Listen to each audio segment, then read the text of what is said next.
Hello and welcome back to the Domesticated Nature channel. As always, this is Ben. Making another video for you today. I wanted to focus more on my Marantas and Calatheas, which are a few different types of plants that I've got. They're very similar. They're in the same family, but not the same species. So I just kind of wanted to touch base on those very pretty plants. They're tropical plants. Here are a few of them. These four are different types of Calatheas. This is an ornata. I've had nothing but grief with this. This is the second one that I've had. I always get browning of the leaves. But this one, some of these leaves aren't actually too bad, but a lot of them have browning on them. Once again, Calathea ornata. This is a different type of Calathea. This is the Calathea velvet. As you can see, the leaves not only look velvety, but they actually have a velvety feel to them. So again, the Calathea velvet. This guy right here is the Calathea medallion. These are fairly common at the local store I get my plants from, my local gardening center. This guy I just recently got through the mail. This is a different type of Calathea. This is a Rosio picta. You can see it's similar to the medallion, however it's got pink on it. So I thought that was kind of a neat addition to my collection here. This one is my favorite so far. I had to go through a lot of work to get this one. Once again, I had to call in a favor from one of my friends. I didn't ask his permission to use his name, so I won't say it, but this is a Calathea dotty. And as you can see with these other guys, primarily the leaves are green with other colors on them, but mainly green. This one they say is a dark green, and I suppose you can see some dark green on some of these leaves. But that looks purple to me, and that's why I think it's really, really a neat type of Calathea. Purple and pink like that. It also has some flowers starting here, which none of my other Calatheas do. This came from a different local gardening center. So again, this one is my favorite. I had to go through a lot of work to get that one and call in some favors, and so again, that's a Calathea dotty. Then as we go over here, a couple more Calatheas. This is a Calathea cancina. It's very similar to a Calathea freddy. There's just a slight difference in coloration between the two. This might actually be a freddy. When you look at different pictures, different people have different definitions of what a freddy is, but I'm pretty sure this is just the cancina. And then this is a Calathea lancifolia. It's got these long leaves like this. These are all such neat looking plants. I really like these guys. Excuse me. This, until recently, I thought was the true Calathea peacock plant. I'm trying to remember what the pot actually said at my local gardening center, if it said Calathea on it or not, but as I was doing some research on what type of Calathea is, I found out that it's actually not a Calathea at all. This is a different type of Maranta, which is also known as a prayer plant. Which is probably why this guy is doing really well. I always have more luck with prayer plants, the Marantas, than I do with the Calatheas. So these two are similar, but not the same. So this guy is doing great. I've had to transfer it twice now since I've got it, and I haven't even had it that long. It's already in a 10-inch pot and still thriving like crazy. So again, that's a Maranta prayer plant.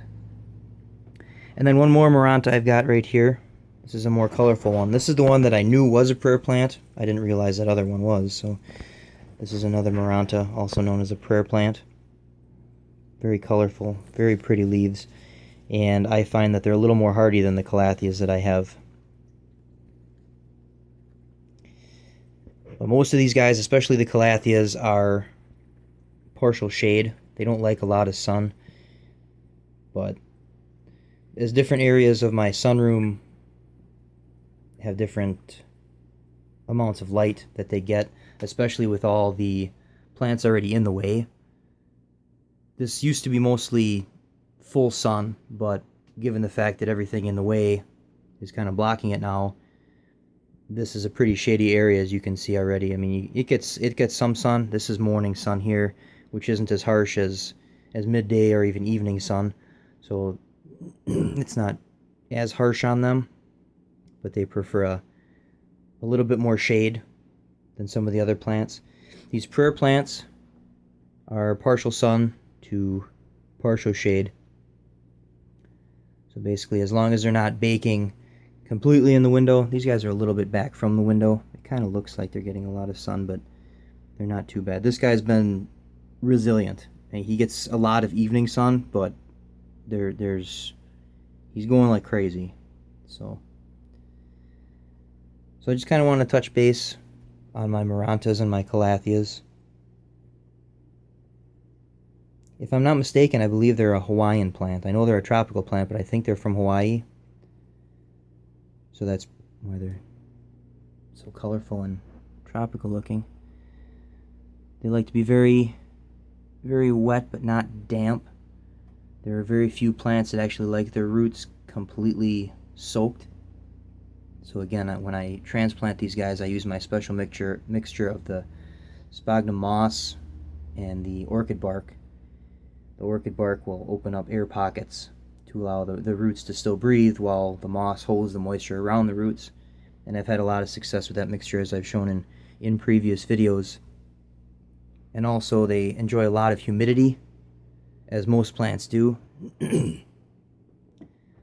Most plants like around 70% humidity, so misting at least once a day helps these guys thrive.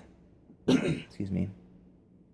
I've noticed that actually when you mist them, not immediately, but within an hour or so, some of these guys will actually perk up and stand up taller. It's kind of weird. I'd never noticed that before until recently when you mist them, that they will actually perk up.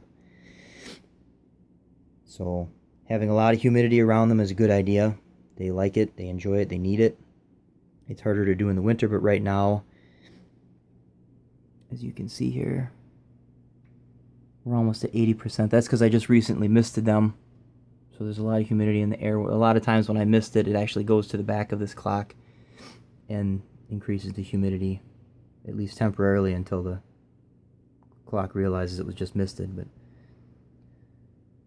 so again, that was my video on my Calatheas and Marantas, tropical plants. They're really pretty as long as you read into them and do your homework.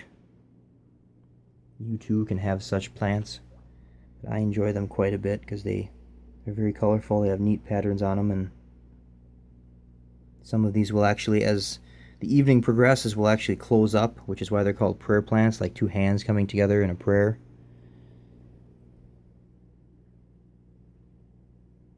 So you want to check these out.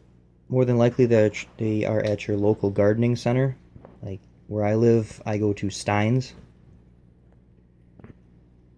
So I don't know if you have a Stein's near you, but your local gardening center will more than likely have Calatheas or Marantas on hand.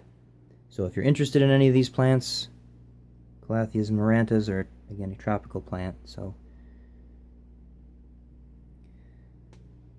as always, thank you for joining me on the Domesticated Nature channel. I appreciate it. Please subscribe and like my videos. If you have anything you'd like to add or any questions or comments, please feel free to leave them at the end of the video, and I will respond to them as quickly as I can. As always, this is Ben. Thank you very much for joining me on the Domesticated Nature channel.